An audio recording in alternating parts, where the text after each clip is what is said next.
Hello viewers, welcome to my channel. I am Hashim Ali Khan here. Currently, I am giving the lecture on the subject financial accounting.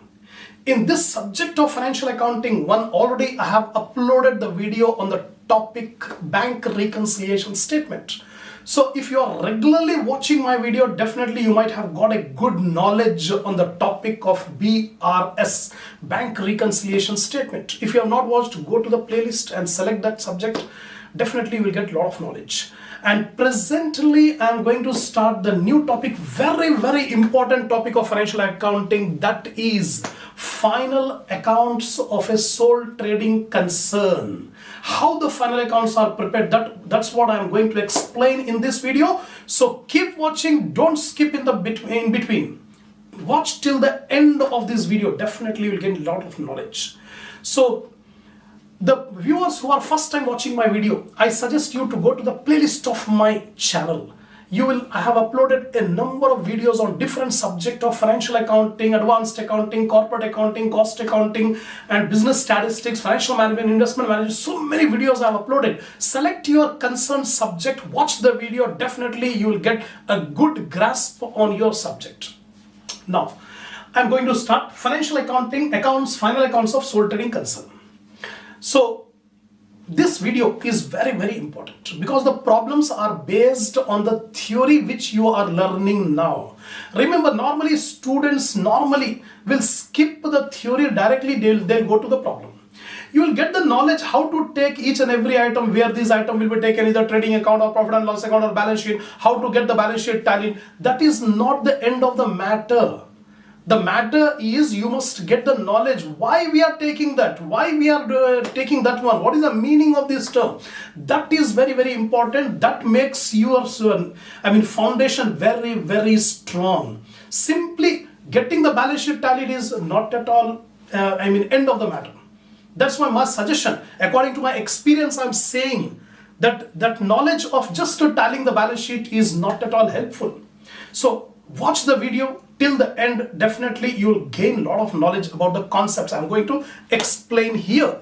Now, financial accounting 1, final accounts of a sole trading concern. This is a topic I have taken up in this video. First of all, I am going to explain you the meaning of final accounts. See here, the objective of the accounting is to find out the profitability of the business during a period of time and to find out the financial position of the business at a particular moment of time. Every businessman wants to find out whether my business is earning profit or incurring loss, so that I have to take the decision, should we continue the business or shut down the business. I want to know whether the business is earning profit or loss. For that purpose, final accounts. In the same way, what is the net worth of the business? What is the value of my business? How much are the assets of my business? To find out that financial position, we need balance sheet.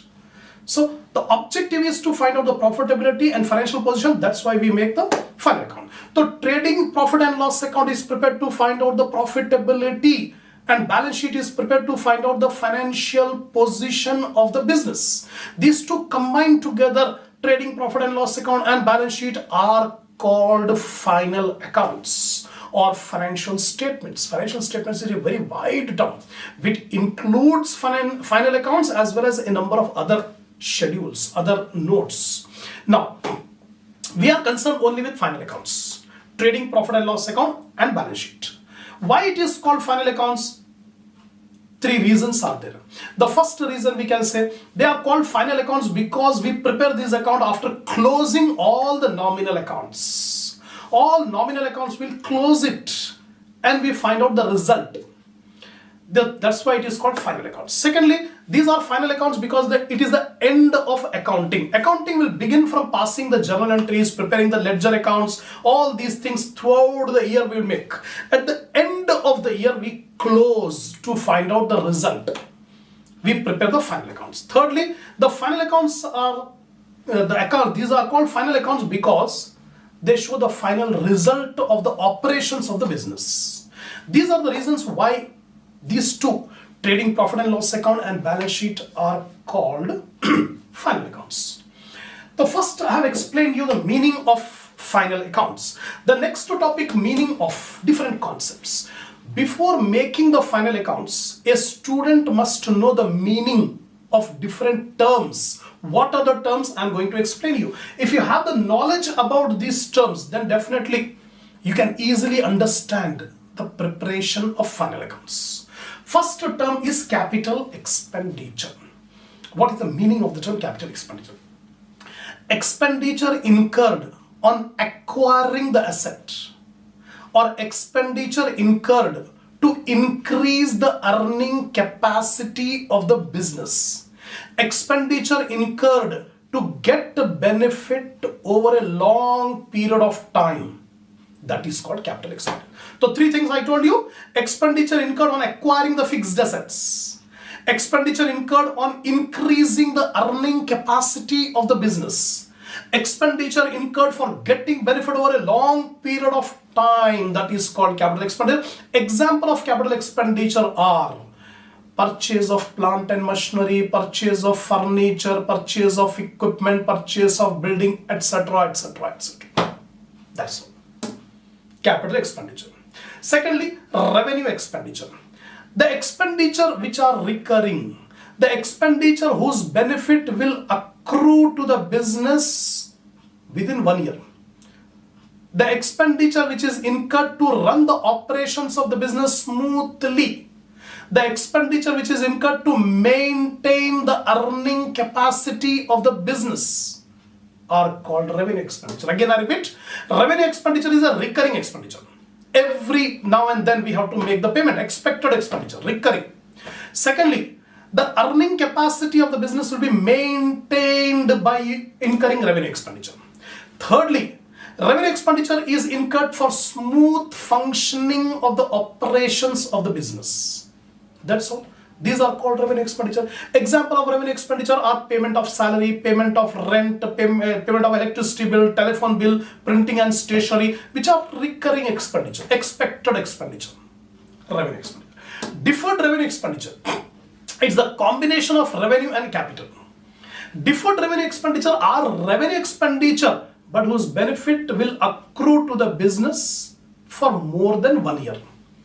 Revenue expenditure benefit will expire in 1 year, but deferred revenue expenditure will extend more than 1 year.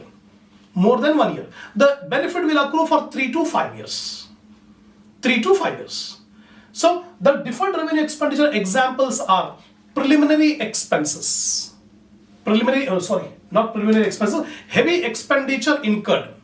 Heavy expenditure incurred on advertisement, on heavy expenditure incurred on repair, expenditure incurred on shifting the business from one place to another place.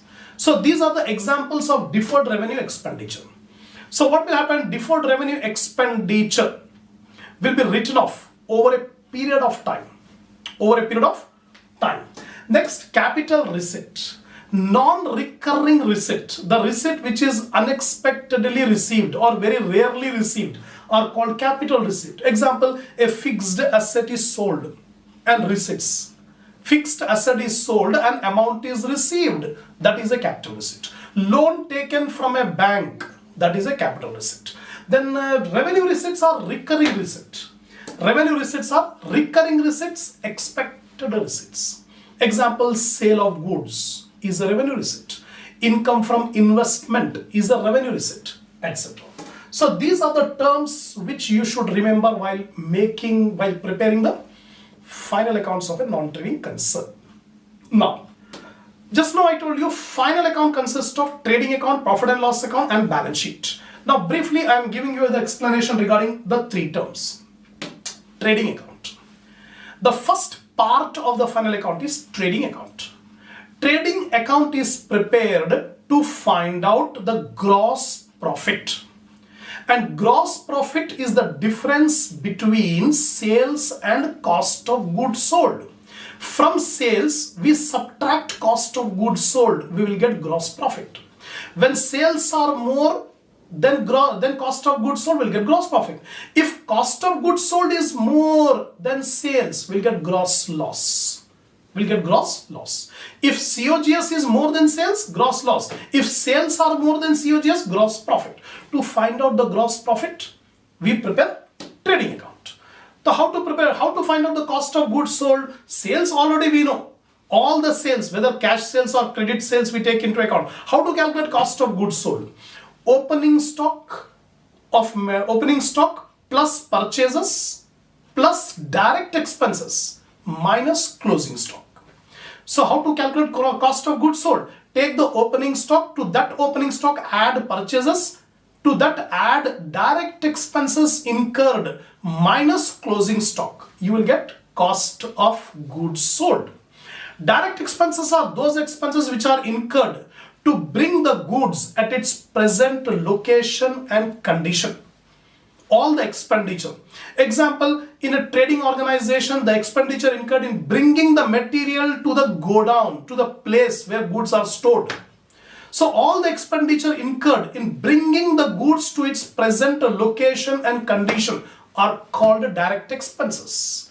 Like carriage inward, freight charges, wages paid, all these are called direct wages that will be added.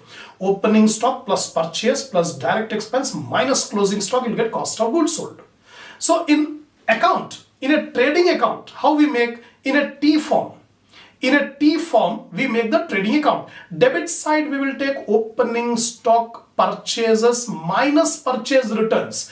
If purchase returns are given, deduct the purchase return from purchases. And then direct expenses like carriage inward, freight or wages, etc. We take it on the debit side. Credit side, we take sales and closing stock. If there are sales return, deduct sales return from sales. Net sales, you take it in the outer column. Closing stock, we take it on the credit side. So sales and closing stock, credit side. Opening stock, purchases, direct expenses on debit side. Now take the total of the credit side minus total of debit side, you will get gross profit. Now this gross profit will be carried over to the next account. Next account is profit and loss account. The profit and loss account is the second part of final accounts. The profit and loss account is prepared to find out the net profit earned during a period. So how to make the profit? It is the extension of trading account. After completing the trading account, we extend the account and make the P&L account. So we got the gross profit in trading account. That gross profit will be brought down to P&L account. The profit and loss account credit side. The profit and loss account is prepared after preparing the trading account. It is the second part of final accounts. The first part, trading account, we have already prepared. We got the gross profit. The gross profit is brought down to profit and loss account. So in profit and loss account, we take all indirect expenses. The expenses which are not taken in trading account. Example, the office expenses, administration expenses, selling and distribution expenses, marketing expenses, financial expenses, non-cash expenses like depreciation, provision for doubtful debts, etc. All these expenses we will take on the debit side of profit and loss account. On the credit side, already gross profit brought down. Then after gross profit brought down, the other incomes. The other incomes are dividend received, interest received, rent received, commission received, miscellaneous income. All these indirect incomes will take it on the credit side of profit and loss account. The difference between this debit and credit of profit and loss account will give you net profit or net loss. If the credit side is more than debit side, we'll get net profit. If debit side is more than credit side, we'll get net loss. So this net profit, what we are getting in profit and loss account, that will be taken to the capital. That will be added to the capital. Or if there is net loss, that will be deducted from the capital. That's all about profit and loss account. Now next one is balance sheet. The last part of the final account is of balance sheet. A balance sheet is a statement which shows the financial position of the business.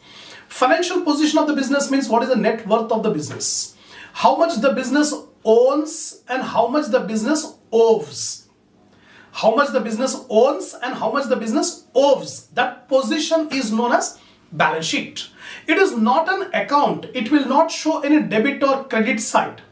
A balance sheet will list down all capital and liabilities on the left hand side and all assets on the right hand side. That is the balance sheet. And balance sheet will be prepared by taking into account real account and personal account. All nominal accounts are closed by transferring it to profit and loss account. All the nominal, three types of accounts are there: personal account, real account, nominal account. So all nominal accounts are closed by transferring it to trading account and profit and loss account. But only real accounts and personal accounts are kept. Those real and personal account will be considered in balance sheet. In balance sheet. So if you do not commit any mistake, any arithmetical mistake in accounts, then the total of capital and liabilities and the total of assets will be equal. In other words, the balance sheet will tally. This will tally only if there are no arithmetical errors in the books of accounts. Right? So this is the balance sheet. So balance sheet, for making balance sheet, there are two methods.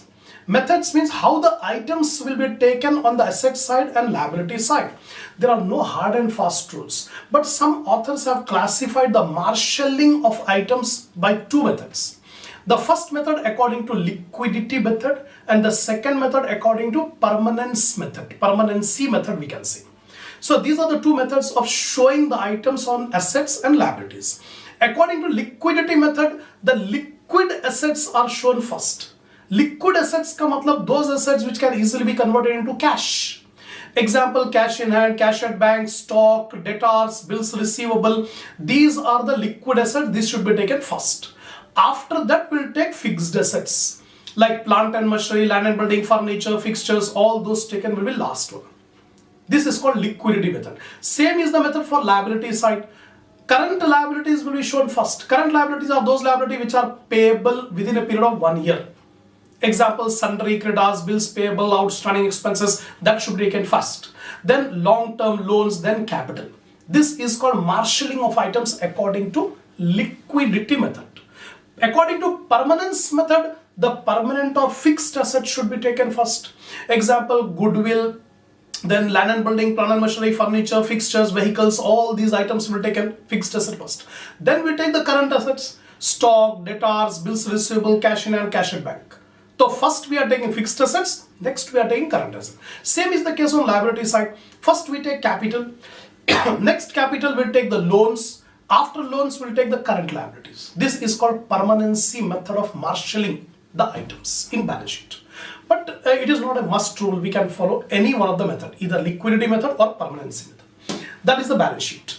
Now, classification of assets and liabilities. Before starting the preparation of final account, you must know the terms, the classification of assets and liability. What are the different types of assets? What are the different types of liabilities? So briefly, I'll give the explanation regarding that. Fixed assets. Fixed assets are those assets which are purchased for the use in the business, not for resale. So any asset which is purchased with the purpose of using in the business, not for reselling, those are called fixed assets. Example, land and building, plant and machinery, furniture, fixtures, all these are called fixed assets. But we have to see the nature of the business. If the business nature is to purchase those assets for resale, then that is not called a fixed asset. It is called goods. Example, a furniture dealer is purchasing the furniture for the purpose of selling the furniture. The furniture are goods, not fixed assets. The same furniture for other organization are fixed assets. So it depends on the nature of the business we have to classify. Only one thing you have to remember, if the asset is used for a long period of time, if the asset is purchased for use for a long period of time, it is called fixed assets. Example, land and building, plant and machinery. Then current assets are floating assets. Current assets are those assets which are convertible into cash within a short period of time. That is called floating asset because it will always float. It will change. Today it is the asset, next day it will become cash. Next day again it will become asset, next day again it will become cash. So floating assets, current assets, easily convertible into cash within a period of 1 year. Example, stock of goods, then debtors, bills receivable, etc. These are called current assets. Next are tangible assets. Tangible assets are those assets which we can see, which we can touch. Those are called tangible assets. Example, land and building, plant and machinery, furniture, which we can see, which we can touch, which are physically in existence. Those are called tangible assets. Intangible assets are those fixed assets which exist, but there is no physical appearance. We cannot touch, we cannot see, but there is intangible assets. It will increase the earning capacity of the business by having intangible asset. Example of intangible asset are goodwill, patent right, trademark, copyright, license, franchise. All these are intangible asset which we cannot see, but there is asset. There is an asset, invisible asset, which will increase the earning capacity. Fictitious asset. Fictitious assets are imaginary assets, not real assets. They are not the assets. It is the asset which appear on the asset side. Over a period of time, it will be written off. Example of fictitious assets are profit and loss account, debit balance is there, preliminary expenses are there, discount on issue of shares, discount on issue of debentures, etc. These are the items which are shown on the asset side till the time it is written off. Every year a part of the fictitious assets will be written off to profit and loss account. Remaining balance will exist in balance sheet till the time it is completely written off. That is called fictitious asset. Now vesting asset. Vesting assets are those assets which are exhausted during the operations of the business. Example, quarries, mines, wells, etc. In quarries, in mines, we extract the mineral or stones or oil from the earth. So as we go on extracting the resources from the earth, it will go waste. That means the life of the asset will decrease. These are called vesting assets. Next, current liabilities. Current liabilities are those liabilities which can be converted into cash, which are payable within a period of 1 year. Any liability which are due for payment within 1 year are called current liabilities. Example, sundry creditors, bills payable, outstanding expenses, provision for taxation, proposed dividend which are due for payment. All these are called current liabilities. Then fixed liability. The long-term liability which are not due for payment within a short period. It is due for payment in a long period of time. For example, a loan taken from bank for a period of 10 years.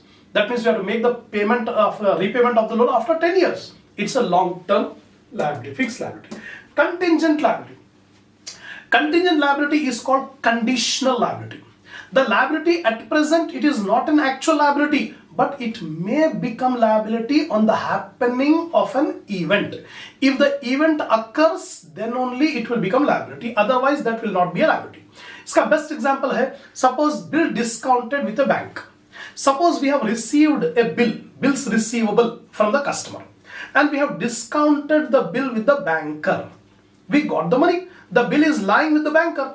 On due date, the banker will present the bill to the acceptor.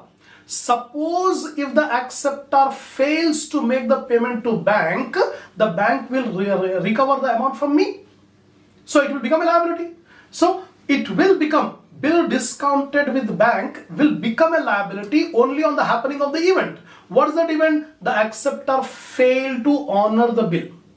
If the acceptor failed to honor the bill, it will become liability. If the acceptor pays the bill on time, it will not become a liability. So that is called contingent liability. Now, differences between trial balance and balance sheet. In the next topic, I'll take up trial balance, but right now you remember few points about trial balance. Trial balance is a statement which is prepared before making final accounts.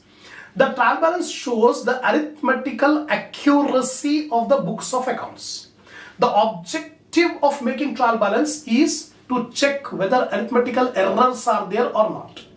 If the trial balance agrees, if the total of debit and credit in the trial balance agrees, we come to the conclusion there are no arithmetical errors. That's the objective.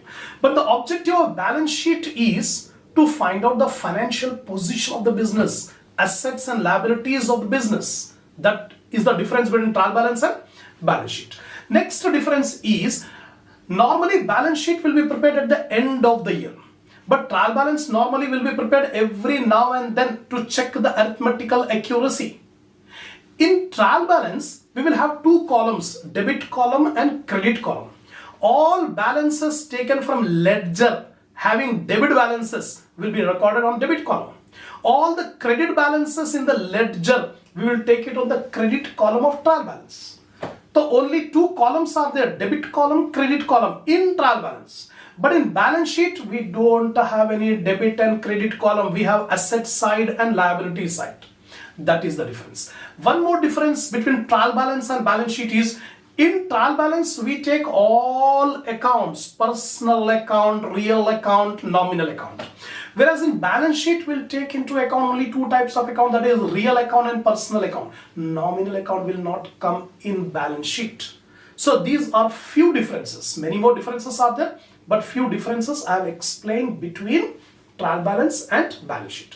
One more thing, balance sheet is compulsory to be prepared, whereas trial balance is optional. It is not compulsory, but necessary. See, without trial balance also we can make the balance sheet.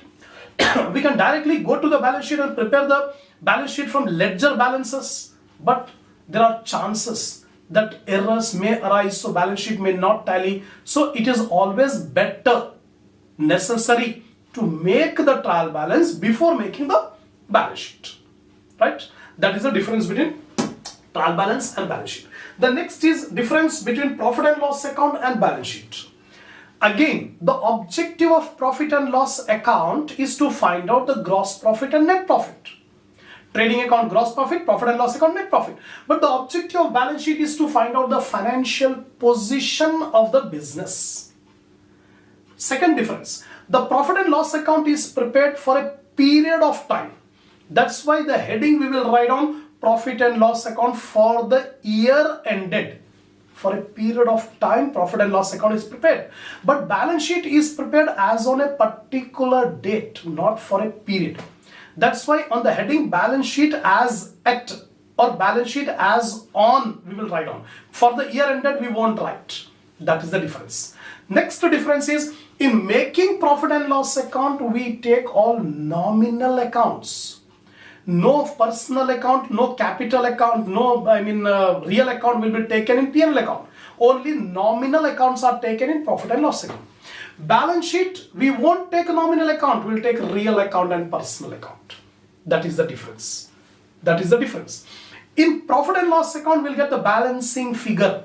That balancing figure may be net profit or maybe net loss. But there won't be any balancing figure in the balance sheet. If there are no errors, the total of liabilities and assets side will tally, will be equal. These are the differences between assets balance sheet and profit and loss account. Now, closing entries. At the end of the year, all the accounts are closed. Nominal accounts are closed. The nominal accounts are closed at the end of the year by either transferring to trading account or by transferring it to profit and loss account. So at the end of the year, the accountant has to pass closing entries in order to close all the nominal account. These closing entries will be passed in journal proper. It's a subsidiary book, residual subsidiary book. So what are the closing entries? For closing opening stock, purchases and other direct expenses. First of all, we close the opening stock, purchases and other direct expenses. The entry will be trading account data to opening stock to purchases to other direct expense. By passing this entry, all the purchases, opening stock, direct expense will get closed. Remember, expenses will show debit balance. Now, if you want to close it, you have to credit. So I have credited all expenses. Debit will be given to trading account. Being the purchases, opening stock and other expenses transferred to trading account. Secondly, for closing sales, closing stock. For sales closing stock, sales account data, closing stock account data to trading account. Sales will show credit balance. Sales will show credit balance. Now in order to close it, we have to debit. So sales account data, closing stock to trading. Being the sales and closing stock transferred to trading account. For closing the trading account, now we have completed the trading account. The balance in trading account is the gross profit. And this gross profit will be transferred to profit and loss account. The entry will be trading account data to profit and loss account. By passing this entry, trading account to profit and loss account, the trading account will get closed. Now the gross profit has come to P&L account. For closing all indirect office expenses and selling expenses, remaining all indirect expenses will be transferred to profit and loss account. Now, entry will be profit and loss account data to all indirect expenses individually. Example, salaries, rent, printing, postage, telephone, all these are the indirect expenses. So entry will be profit and loss account data to salary account, to rent account, to printing account, to postage account, to telephone bill account, to advertisement account, etc. By passing this entry, indirect expenses will get closed. Now, for closing all indirect incomes, the incomes are interest on interest received, dividend received, rent received, commission received. So all these received will show credit balance. Now in order to close it, we have to debit. So we debit rent received account debtor, commission received account debtor, interest received account debtor, miscellaneous income received account debtor to profit and loss account, to P&L account. Each income account debtor to profit and loss. Finally, for closing the profit and loss account, the balance in profit and loss account will be transferred to capital. The entry will be profit and loss account data to capital account, being the net profit transferred to capital. If there is loss, the entry will be reversed. Capital account data to profit and loss account. These are the closing entries to be passed at the end of the year. So this is the first part of theory. Again, in the next video, I am going to explain you the second part of the theory, in which I'll explain you the format of trading account, profit and loss account, balance sheet, and then I'll explain you the adjustment. Remember, this theory is very, very important. Watch with full concentration because the problems depend on this theory. If you understood this concept, if you focused on this theory, definitely you will get wholesome knowledge. Otherwise, if you skip the theory, if you only concentrate on solving the problem, it will be half knowledge. So it depends on you. The ball lies in your court, how you want the knowledge. So if you are satisfied with my lecture, give a like to the video, give your comment about this lecture, and share this channel in your group and friends so that more students can get benefit. So again, I'll continue in the next video.